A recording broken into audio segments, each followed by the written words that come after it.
Okay, so today I wanted to talk about some of the terminology within polyamory and non-monogamy. Even those terms themselves, I feel like are used pretty interchangeably depending on personal preference. One, I really think that it's a shame that we have to use the words ethical in front of non-monogamy to explain it, to justify it. Everything we should be doing should be ethical in its practice. That should be the undertone in all of our relationships is ethical.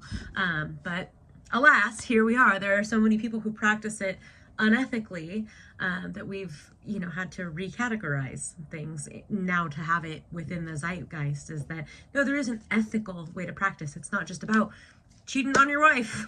The ethics behind that really have a lot to do with consent and communication, ensuring that everybody is on the same page. For me, I prefer the term polyamory to non-monogamy, even though I think that they both have different meanings. It just feels like it flows for me a little better, just like more naturally coming out of my mouth saying I'm polyamorous rather than I'm non-monogamous. Like the non being in there feels like a almost like a double negative situation. Polyamory technically translates to multiple loves, multi-love. However, I'm not really looking to fall in love. Currently, like where I'm at and how much time and energy I have, it's not to say that I'm not open to it, which is why I feel like I do lean more on the polyamorous side more than just in an open relationship, non-monogamous. I still leave that as like an option, even though that's not really what I'm looking for or have space for currently. I do think that polyamory does have more to do with building relationships, where non-monogamy is more open and free-flowing and more of an umbrella term. We have to understand that non-monogamous relationships operate differently in every single relationship. Nobody has the same set of rules or expectations or boundaries. They all operate a little differently. And the term swingers is a little bit different. So I had a friend reach out to me recently and ask me the difference between swinging and polyamory. And mind you, I'm no expert. I'm just somebody who practices an open relationship, an ethically non-monogamous relationship with my live-in partner who I'm engaged to. So she asked me the difference between swinging and polyamory. And for me, swinging seems to be more of like a couple, there's like couple swapping, there's like swinger parties, like play parties where you sleep with different people. Sometimes it's more of a group activity. Swinging is done as like a sexual activity done with your partner, or at least in the same vein of like, they may not be like with, but it may be like at the same function or at the same gathering or, something like that. Whereas polyamory, I feel like focuses more on the autonomy of self, or ethical non-monogamy focuses more on the autonomy of self. Like, yes, I'm in a relationship with this person. I consider their feelings. I communicate with them. I consider what they, where the boundaries of our relationship are, those are considered, but it's more, this is what I do with my life. You are welcome to weigh in, but my boundaries are around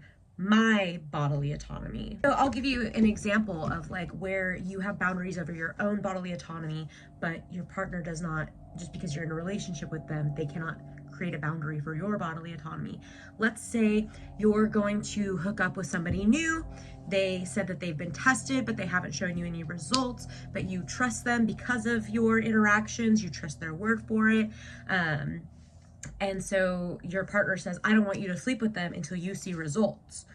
Well, that's not your partner's boundary to make. That is your boundary to make, so that you can say whether or not you want to move forward with somebody, whether or not they have that. It is your partner's boundary that they can say, well, then I'm not going to sleep with you until you've been tested after the appropriate amount of time if you've slept with them. They can create boundaries for themselves, but they can't create boundaries on your bodily autonomy. That comes into, okay, well, you might have to factor in, does this affect the relationship then?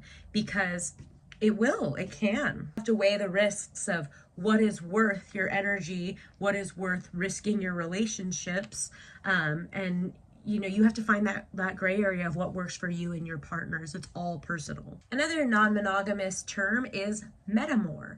A metamor is the partner of your partner, or the play partner of your partner. It is somebody who you are not dating, but you are an extension of through your partner. So if my partner was dating somebody, that person would be my metamor. Then you have things like polycules and kitchen table polyamory.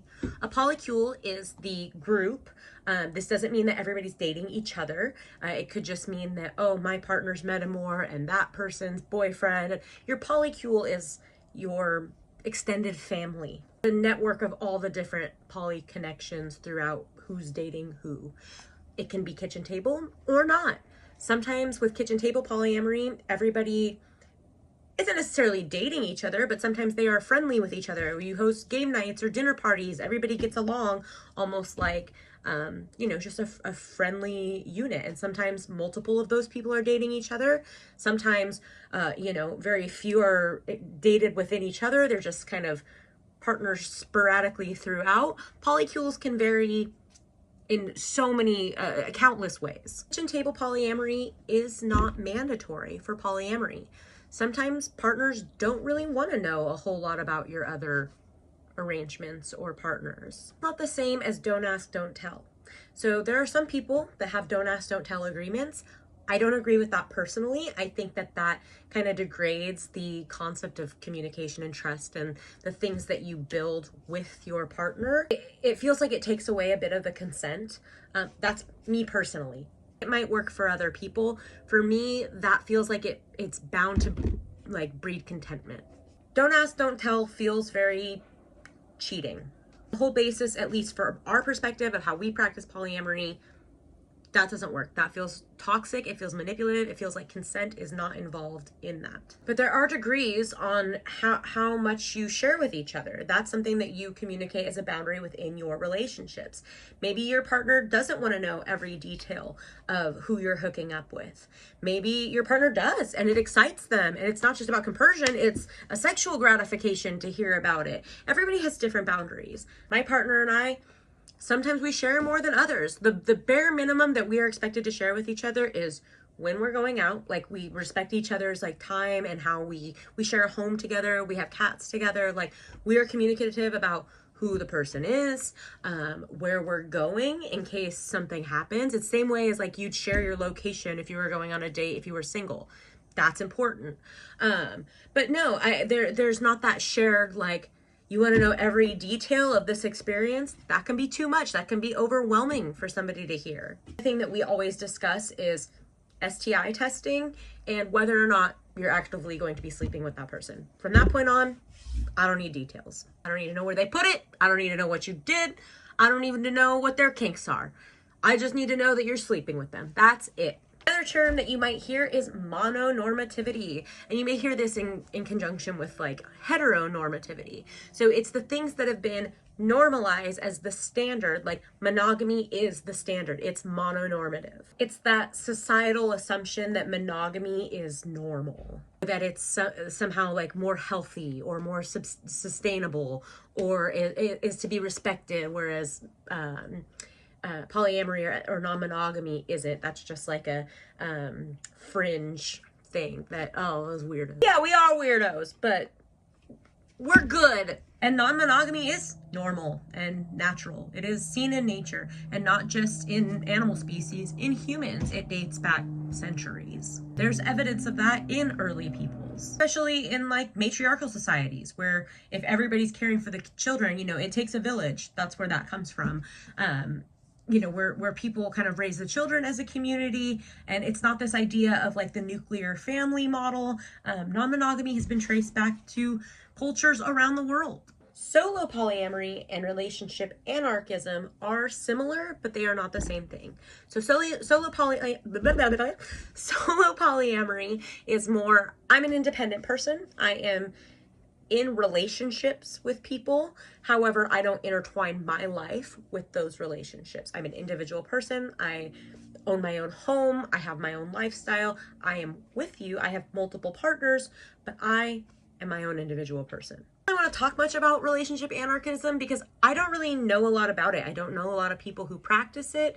I know that there are differences between that and relationship anarchy and solo polyamory. But the more that I try to articulate it, I'm I don't think I have that right on what exactly relationship anarchism is, because I feel like I'm being judgmental in the way that I'm trying to articulate it, and maybe it is more relationship based than I'm knowing about it. So I don't want to speak on that too heavily. I will get back to you if I find out more. But I know for sure solo polyamory, like, you still have relationships. It's just more about like individualism, or maybe not individualism, more as just like autonomy. Now there is things like hierarchical polyamory and things like couple privilege that you experience because of hierarchical polyamory.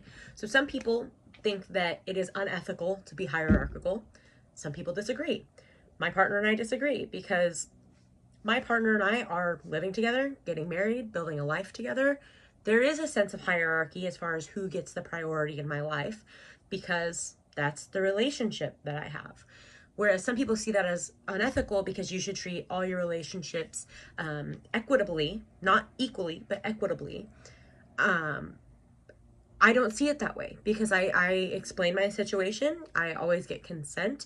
The relationships that I have outside of my relationship, being non-monogamous, generally are of less substance than building a life together, getting married, buying pets together, intertwining our lives at that level. So they won't have the same priority as my committed like live-in situation. However, that doesn't mean that I wouldn't treat my other partners with respect, dignity, communication. But I might have to cancel a date because something came up with my partner that's important and emergent. If it's just like little piddly things, maybe not. But over something important, yeah, I'm going to cancel for that partner, because that's the person that I'm committed to in that way. So hierarchical polyamory, I don't know. That's definitely a personal basis on whether or not you think it's ethical or not. I wouldn't mess around with somebody who saw it as unethical, because I wouldn't want to like hurt their feelings in the end. And finally, I'm going to end with unicorns and unicorn hunters.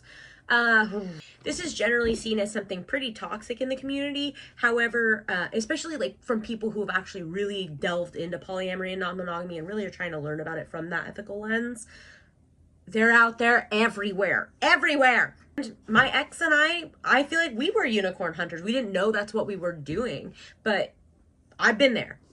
A unicorn is called specifically that because of how mythical and rare it is to find one.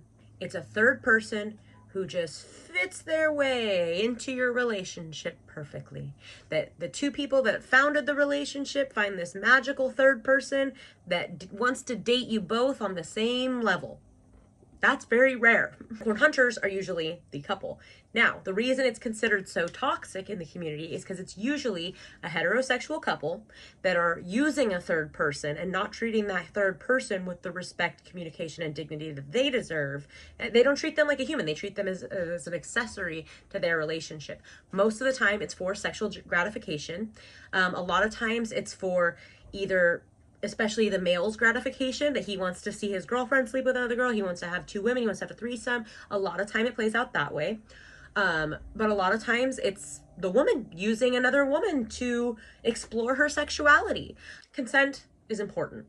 If somebody's consenting to be that third person to explore with, that is important. However, a lot of people go into these situations trying to date a third person, and then that third person, their emotions and their feelings aren't considered. They're not taken seriously. They are easily dismissed. It can be very hurtful to the unicorn. I shouldn't say unicorn, the person entering that relationship.